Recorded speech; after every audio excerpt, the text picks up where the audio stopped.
Assalamualaikum warahmatullahi wabarakatuh. Waalaikumsalam warahmatullahi wabarakatuh.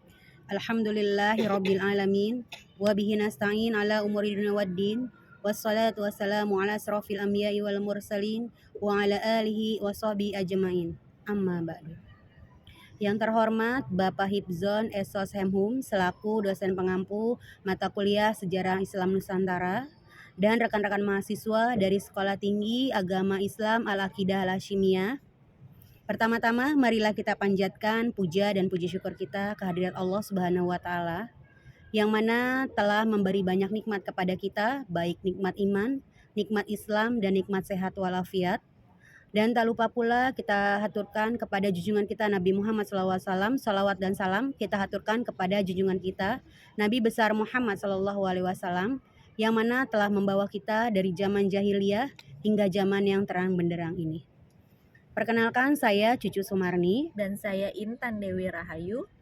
Kami dari semester 2 Sekolah Tinggi Agama Islam Al-Aqidah Al-Hasyimiyah, jurusan Tarbiyah dengan program studi pendidikan anak usia dini. Di sini kami akan memaparkan makalah mengenai jaringan penyebaran Islam di Jawa sebagai tugas akhir mata kuliah Sejarah Islam Nusantara dengan dosen pengampu Bapak Hibzon Esos Hemhum. Sebelum pemaparan makalah ini, marilah sama-sama kita baca basmalah agar pembacaan makalah ini berjalan dengan lancar. Bismillahirrahmanirrahim. Baik, untuk makalah ini kami ada 3 rumusan masalah yang kami kemukakan. Yang pertama mengenai pengertian jaringan penyebaran Islam di Jawa. Yang kedua, biografi jaringan penyebaran Islam di Jawa. Dan yang ketiga, strategi jaringan penyebaran Islam di Jawa. Baik, untuk yang pertama, pengertian jaringan penyebaran Islam di Jawa. Yang pertama, jaringan. Jaringan di sini adalah bagan yang menggambarkan tali temali dari suatu proyek. Yang kedua, penyebar. Jadi penyebar di sini adalah orang yang menyebarkan atau alat yang disebarkan. Yang ketiga, Islam. Islam adalah ajaran yang diajarkan oleh Nabi Muhammad SAW yang berpedoman kepada Al-Quran sebagai wahyu Allah Subhanahu wa taala. Yang keempat, Jawa. Jawa di sini adalah suku bangsa yang mendiami sebagian besar pulau Jawa. Untuk selanjutnya mengenai pembahasan biografi jaringan penyebaran Islam di Jawa dilanjutkan oleh Saudara Intan, dipersilahkan. Biografi para penyebar Islam di Jawa terdiri dari 9. Yang pertama, Sunan Gresik atau yang disebut Syekh Maulana Malik Ibrahim. Sunan Gresik atau Syekh Maulana Malik Ibrahim lahir pada tahun 1350 Masehi, putra dari Syekh Jamaluddin Jumadi Kubro, seorang ulama besar di Samarkand. Yang kedua, Sunan Ampel atau Raden Rahmat.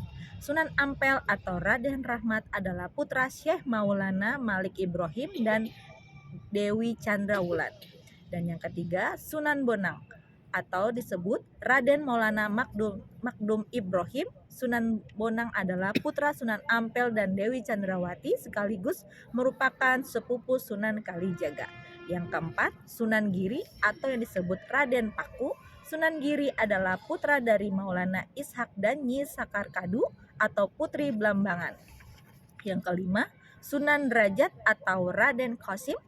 Derajat adalah putra Sunan Ampel dan Dewi Chandrawati. Yang keenam, Sunan Kalijaga atau Raden Masyahid. Sunan Kalijaga adalah putra dari Raden Sahur Tumenggung Wilatikta atau Bupati Tuban dan Dewi Nawarum. Sunan Kalijaga berdakwah menggunakan berbagai media seni pertunjukan seperti wayang kulit, seni gamelan, seni suara, seni ukir, seni pahat, busana, dan kesutraan. Yang ketujuh, Sunan Kudus atau Jafar Shadiq. Sunan Kudus adalah putra dari Utsman Haji. Dan yang terakhir, yang ke-8, Sunan Muria atau Raden Umar Syahid. Sunan Muria adalah putra dari Sunan Kalijaga. Dan yang terakhir, Sunan Gunung Jati atau yang disebut Syarif Hidayatullah. Sunan Jati adalah cucu Raja Pajajaran Prabu Siliwangi. Namun demikian, ada pula sumber lain yang menyatakan bahwa Sunan Gunung Jati berasal dari Aceh. Baik, selanjutnya strategi dakwah yang dari jaringan penyebaran Islam di Jawa. Jadi peranan Palawali di sini menyebarkan Islam di Jawa melalui yang pertama perdagangan. Jadi perdagangan di sini ada orang Eropa, Timur Tengah, India, Asia Tenggara, dan Cina. Mereka menetap di kota-kota pelabuhan sebagai pedagang dan membentuk perkumpulan Muslim.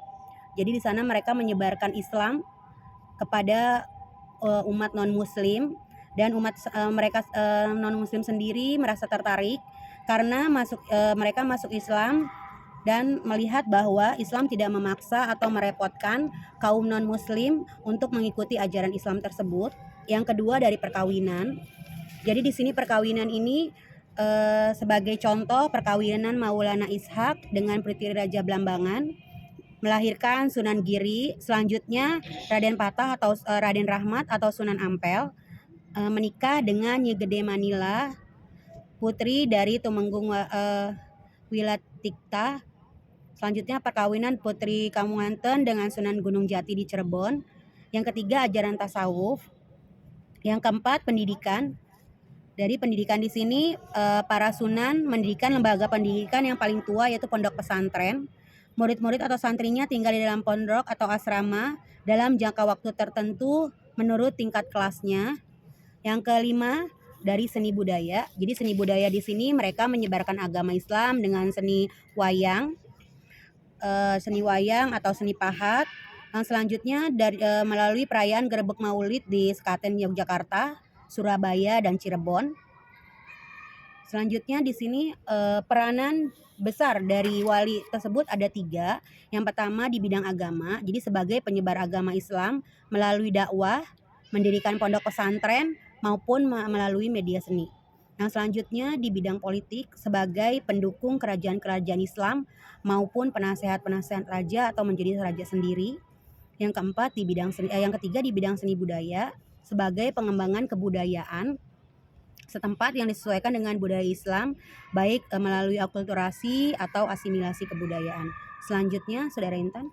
Masyarakat di Tanah Jawa menganut kepercayaan animisme dan dinanisme. Selain menganut kepercayaan tersebut, masyarakat Jawa juga sudah dipengaruhi oleh unsur-unsur budaya Hindu dan Buddha. Seiring dengan waktu berjalan, tidak lahir kemudian Islam melalui masuk ke Jawa melewati Gujarat dan Persi di Jawa. Islam masuk melalui pesisir utara Pulau Jawa setelah para wali menyebarkan ajaran Islam di Pulau Jawa. Kepercayaan animisme dan dinanisme serta budaya Hindu-Buddha sedikit demi sedikit berubah atau termasuki oleh nilai-nilai Islam.